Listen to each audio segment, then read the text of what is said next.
विद्यार्थी मित्रांनो, सह्याद्री ट्युटोरियल्स मध्ये तुमचं स्वागत आहे. तुमच्यासाठी घेऊन आलोय धुरंधर स्ट्रॅटेजी. लक्षात घ्या. फुल प्रूफ प्लॅन म्हणूया आपण. माझ्या अनुभवातून जे मी आतापर्यंत शिकलोय सगळं तुम्हाला सांगणार आहे. काय अनुभव आहे, की शेवटचे 5 दिवस याच्यासारखं महत्वाचं काय नाहीये. या 5 दिवसात क्षुल्लक चूक एक सुद्धा करायची नाही आपल्याला. पहिल्यांदा सांगतो, हेल्थ इम्पॉर्टंट आहे. 3-3, 4-4 वाजेपर्यंत जागून अभ्यास करायची गरज नाहीये. जे केलंय आतापर्यंत ते सफिशियंट आहे. सुरुवात करूया. तुला काय करायचंय माहितीये का? 5 तारीख, 6 तारीख, 7, 8, 9 या 5 दिवसाचा स्टडी प्लॅन करायचा. सब्जेक्ट कसे आहेत तुम्हाला माहिती आहे. 10 तारखेला कुठला पेपर आहे? सांग. 10 तारखेला इंग्लिशचा पेपर आहे. 16 तारखेला फिजिक्सचा पेपर आहे. 18लाच केमिस्ट्री आहे आणि 2 दिवसांनी मॅथ्स आहे. 2 दिवसांनी मॅथ्सचा पेपर आहे. हे तर आपल्याला माहिती आहे. मग आता 10 तारखेला इंग्लिश आहे आणि माझ्याकडे 5, 6, 7, 8, 9 हे 5 दिवस आहेत. मग आता 5 तारखेला काय करायचं? तुम्ही जे सांगाल मी तेच करू, असं मला कॉमेंट पाहिजे. लक्षात घ्या. किंवा तुम्ही आम्हाला जे सांगितलंय ते आम्ही कंप्लीट करणारच. हे कॉमेंटमध्ये तुम्ही लिहायचंय. पहिला ऐकून घ्या मी काय सांगतोय ते लक्षात घ्या. आता मी तुम्हाला चुकीचं तर काही सांगणारच नाहीये. मग इथं मी लिहिणार आहे ओन्ली. शब्द काय लिहिलाय सांगा? ओन्ली. आज 5 तारखेला मला एकच सब्जेक्ट करायचा आहे. तोही अगदी नॉन स्टॉप म्हणूया आपण आणि मॅक्सिमम त्याला मला फिनिश करायचा आहे. मग चा दिवस आहे only maths. Only maths. Okay. सुरुवात कशी करणार आहे? कसंही करा. माझं म्हणणं आहे थेरम पुन्हा रिवाइज करा आज. काही प्रॉब्लेम नाहीये. पण अशी रिव्हिजन करा, एक खतरनाक रिव्हिजन करा, की बोर्डच्या एक्झामच्या वेळेस 2 दिवस सुट्टी आहे आपल्याला मॅथ्सला. त्यात होऊ शकेल की आत्ताच कंप्लीट करायचं. त्यावेळेस बघायची सुद्धा गरज लागली नाही पाहिजे. इतक्या चांगल्या रीतीने अभ्यास करा. मग थेरम तुम्हाला कंप्लीट करायचे आहेत, करा. Probability distribution, binomial distribution, matrix, logic तुमचं कॉन्फिडन्स वाढवा रे. मॅट्रिक्स आणि लॉजिक थोडी अॅक्युरेसी असेल ना, तर मॅट्रिक्स काय अवघड नाहीये. लक्षात घ्या. दोन्ही मिळून 14 मार्क आहेत. 14 मार्क आहेत दोन्ही मिळून. थेरम जवळ-जवळ 15 ते 20 मार्क आहेत. 16 समजा. एवढं जरी आज केलं तर 30 मार्काची तयारी होते. अरे 80 मार्काचा पेपर. 40 मार्क म्हणजे निम्म अटेम्प्ट झालं. लक्षात घ्या. इथं 30च्या आसपास अटेम्प्ट झाला की आपला. बरं 40 करूया. प्रोबॅबिलिटी डिस्ट्रिब्युशन आणि बायनॉमियल डिस्ट्रिब्युशन 10 मार्क आहे. करा आता ॲडिशन झाली ना 40. 50% आजच फिनिश होतंय. होतंय हे लक्षात घ्या.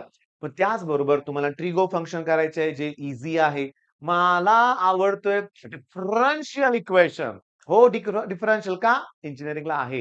ॲप्लिकेशन ऑफ डेरिव्हेटिव्ह इम्पोर्टंट आहे. एलएमव्हीटी, रोल्स थेरम अरे अवघड नाहीये ते. तुम्ही स्वतःहून मनाने त्याला अवघड काही गोष्टी कन्सिडर केल्यात. बिलकुल अवघड नाहीये. लक्षात घ्या. मग आता सर आज दिवसभर मॅथ्स मग लाईव्ह लेक्चर बघू का? वन शॉट लेक्चर बघू का? मी म्हणतोय असं बघून जर होत असतं, एका दिवसात लाईव्ह लेक्चर बघून जर तुम्हाला समजायला लागलं असतं, तर वर्षभर क्लास घ्यायची काय गरज आहे का? वर्षभर कॉलेजमध्ये जायची काय गरज आहे का? एक दिवस लाईव्ह नाही होणार रे.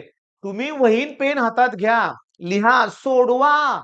सोडवताना डिफिकल्टी येतात. अरे वरून बघितल्यासारखं समजल्यासारखं वाटतं. लिहिताना मग एखादी स्टेप माहिती आहे तुम्हाला, त्या पुढचं मग काय आठवायचंच बंद होतंय. तेव्हा लिहा. आज लिहा ना. आज वेळ आहे तुमच्याकडं. आज लिहायचंच आहे तुम्हाला. लक्षात घ्या. बरं मग आज फक्त मॅथ्स. पण सर पुढचा प्लॅन पण सांगा ना. पुढचा प्लॅन द्या ना आम्हाला, की आता तुम्ही म्हणलात 5 पैकी 1 दिवस मॅथ्स करतोय मी. थांबा. आपल्याला माहिती आहे. कंटाळा येणार आहे. मॅथ्सचा कंटाळा येणार आहे. मग तो कंटाळा आल्यानंतर काय करायचं? मग सर फिजिक्स घेऊ का? नाही. फिजिक्सला पुन्हा 5 दिवसाची सेपरेट स्ट्रॅटेजी असणार आहे. स्ट्रॅटेजी नाही त्यावेळेस मी तुम्हाला करायला लावणार आहे. मी सांगतो दरवर्षी YouTubeवर एक्झामच्या वेळेस, फिजिक्सच्या वेळेस मी अक्षरशः 1-1 तासाला व्हिडिओ अपलोड केलेत. आता पुढच्या 1 तासात काय करायचंय? कंप्लीट पुढच्या नेक्स्ट म्हणजे दर तासाला व्हिडिओ आहेत. आणि लास्ट मोमेंटला तर 15-15, 20-20 मिनिटाला मी व्हिडिओ अपलोड केलेत मॅथ्सचे. मग आता सांगू का? काय आहे? वर्षभरात जेवढे व्ह्यूज होत नाहीत, तेवढे ह्या 10 दिवसात होत आहेत का? तहान लागल्याशिवाय विहीर खोदायला सुरुवात करत नाही आपण, बरोबर ना? आता सांगतो, पुढचा प्लॅन पण देतो, पण आता तुम्ही पेटून उठलाय, करताय. हे मोमेंटम ब्रेक होऊ देऊ नका. कारण मॅथ्सचा पेपर झाल्यावर इमिडिएटली सीईटीला सुरुवात करायचीच आहे. लक्षात घ्या. बरं, आता मॅथ्स करणार. तुम्हाला जे केलंय ते रिवाईज करायचंय. मी पुन्हा एक्स्ट्रा समजा यातलं आम्ही केलंच नाही कधी. नका राहू दे, नका करू. पण यात एक्सपेक्टेड व्हॅल्यू, व्हॅरियन्स अरे गॅरंटेड क्वेश्चन आहे का सोडायचा? एक्सपेक्टेड व्हॅल्यू, एनपी फॉर्म्युला आहे, व्हॅरियन्स एनपीक्यू फॉर्म्युला आहे, एक्सआय पी आहे, एक्सआय स्क्वेअर पी आहे, समेशन करायचे आहे, फॉर्म्युला वापरायचे आहेत. अवघड नाहीये हे. बरं आता 6 तारखेला आणि 7 तारखेला काय करायचं कंबाईन सांगतो. मी इथं लिहितो 6 म्हणतो आणि इथं लिहितो +7. ओके. पण आपला एक विषय काय चालला होता माहितीये का? एका विषयाचा कंटाळा येतोय ना, तेव्हा दुसरा सब्जेक्ट आणखीन कुठला घेता येईल का इथं? तर फिजिक्स तर नको म्हणलो मी. नको म्हणलो फिजिक्स. मग केमिस्ट्री. हो, केमिस्ट्री. मी ओरडून गेले 4 दिवस माझं तेच चाललंय. केमिस्ट्री, केमिस्ट्री आणि केमिस्ट्री. मग ऑब्व्हियसली या 2 दिवसामध्ये माझे शब्द असणार आहेत ओन्ली केमिस्ट्री. Only chemistry. पण त्यात मी काय म्हणतोय का, याच्यावर मला इंग्लिश चालेल. हो, थोडा इंग्लिश चालेल. नक्की चालेल. थोडं इंग्लिश करावंच लागेल. शेवटच्या 2 दिवसात करणार आहे म्हणजे याच्याबरोबर इंग्लिश चालू शकतं का? तर चालू शकतं. शेवटच्या 5 दिवसात राहू दे म्हणतो जिओग्राफी राहू दे. हो, आता राहू दे खरोखर बरं का. जिओग्राफी, आय-टी-सी-एस क्लिअरली राहू दे. पटलं तुम्हाला माझं म्हणणं? मग मॅथ्स आणि इंग्लिश हे 2 सब्जेक्ट केले तरी बास होईल.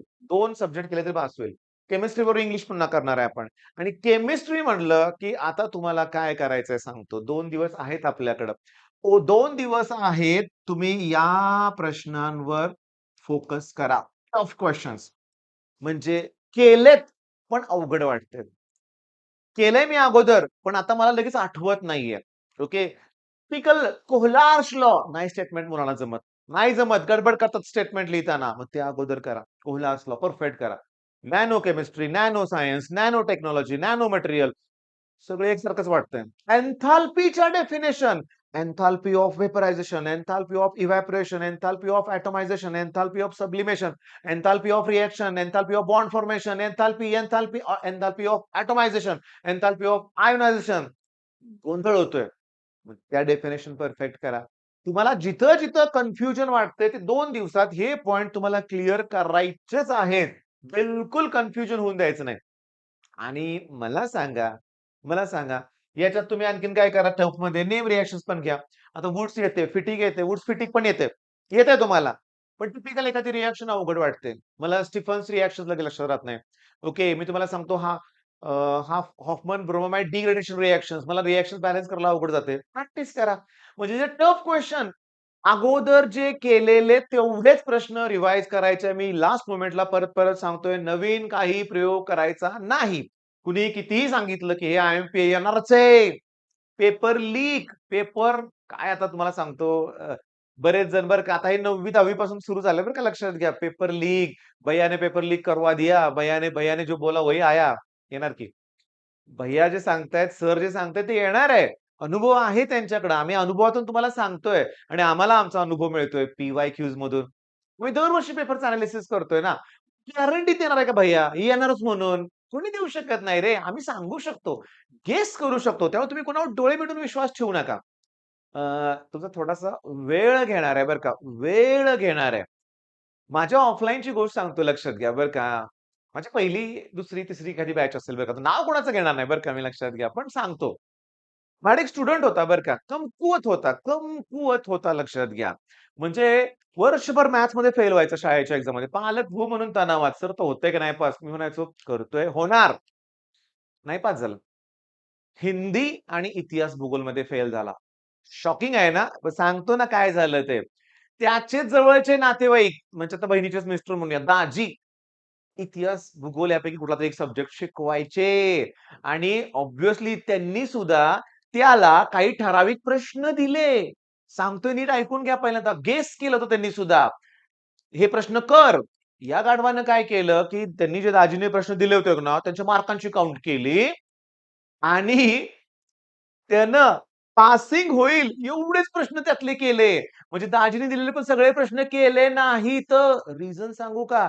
सगळ्यांना त्यानं ते प्रश्न वाटले होते. नंतर आमच्या समोर आलं ते. अरे म्हणलं हे चुकीचं होतं. पण काय आलं? काय बोलला तो? तो म्हणला, "दाजींनी पेपर फोडला माझ्यासाठी."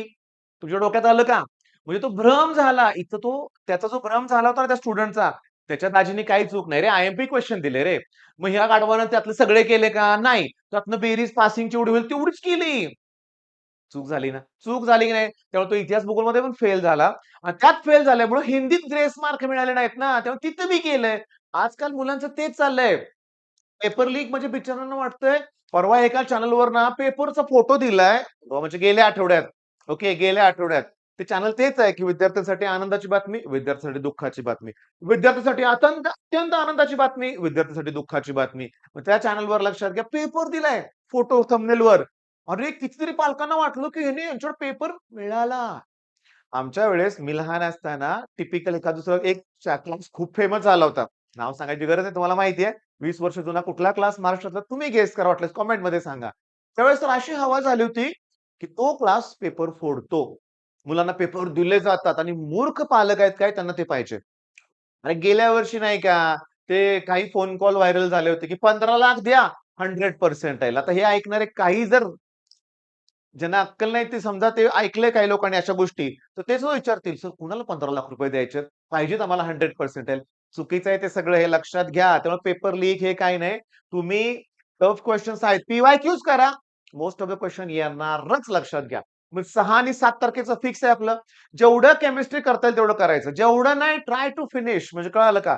म्हणजे आता फायदा काय होणार आहे तुम्हाला सांगतो. झालं 7 तारखेचं. अरे 8 आणि 9, 8 आणि 9 इंग्लिशच केलं पाहिजे ना रे बाळांनो. हो. आता त्याच्यावर दुसरा कुठला सब्जेक्ट मिक्स करायचा नाही. Only English. इथं मगाशी म्हणलो की मी ओन्ली मॅथ्स, केमिस्ट्री चालेल. ओन्ली केमिस्ट्री त्यात इंग्लिश पण चालेल. ओके. म्हणजे तुमच्या लक्षात आलाय आपला स्टडी प्लॅन. आता एवढं केल्यानंतर होणार आहे काय मी तुम्हाला सांगतो. एवढं केल्यावर काय होणार आहे? म्हणजे 5 तारीख 5, 6, 7, 8, 9, 10, 11, 12 हे 11-12 लिहित बसायला नको. डायरेक्टली 16, 18 आणि 21 फिजिक्स, केमिस्ट्री अरे पहिले इंग्लिश, इंग्लिश, फिजिक्स, केमिस्ट्री आणि मॅथ्स. ओके. काय होणार आहे, की तुम्ही इथं केलं मॅथ्स, त्याचा नक्कीच इथं फायदा होईल. पण 2 दिवस सुट्टी आहेच की. पण इथं जे तुम्ही केमिस्ट्री मन लावून करणार 6 आणि 7 तारखेला, नक्की त्याचा खूप फायदा तुम्हाला 16 तारखेला होणार आहे. लवकर कव्हर होणार आहे सगळं लक्षात घ्या. लवकर कव्हर होणार आहे. आणि हे जे 6 दिवस आहेत, यात काही नाही. फक्त फिजिक्स करायचं. कारण मला फिजिक्सच्या 4 रिव्हिजन पाहिजेत लक्षात घ्या. 4 रिव्हिजन पाहिजे आहेत. मग आता मी तुम्हाला सांगतो, ह्या ज्या स्ट्रॅटेजी मी तुम्हाला दिल्या, ह्या गोष्टी सांगितल्यात, ह्या आमच्या अनुभवातल्या आहेत रे. अनुभवातून आम्ही हे शिकलोय. प्लीज फॉलो करा ना हे. काय चुकीचं आहे? तुम्ही काही तुमचं डोकं वापरू नका रे. 10 तारखेला इंग्लिश झाल्यानंतर तुम्ही केमिस्ट्री, मॅथ्स करू नका रे. प्लीज. अगदी हात जोडून रिक्वेस्ट करतोय. दरवर्षी मुलांचं नुकसान झालंय त्याच्यात. मुलींचं तर काय विचारूच नका. काय करतात माहितीये का 10 तारखेला इंग्लिशचा पेपर झाला, की उगाचच केमिस्ट्री मॅथ्स करत बसणार 2-3 दिवस. ओके. आणि 13 तारखेला फिजिक्स घेणार आणि सुरुवातीला जवळच्या मैत्रिणीला फोन करणार, "तुझं किती झालंय?" मग ती सांगणार, "माझं आता एकदा फिनिश झालंय आणि मी रिव्हिजन स्टार्ट करणार आहे." बोंबाबोंब.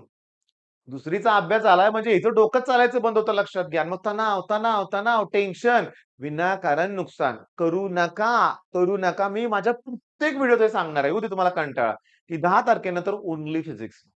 हो, हे करायचंच आहे फॉलो. 4 दिवस सुट्टी असू देत. त्याच सब्जेक्टचा अभ्यास करायचा. दुसरा विषय मध्ये घालायचा नाहीये. ओके. मग स्ट्रॅटेजी कशी कशी आवडली असेल तर व्हिडिओला लाईक करा आणि सबस्क्राईब तुम्ही करत नाहीये. सबस्क्राईब, शेअर नक्की करा. All the best.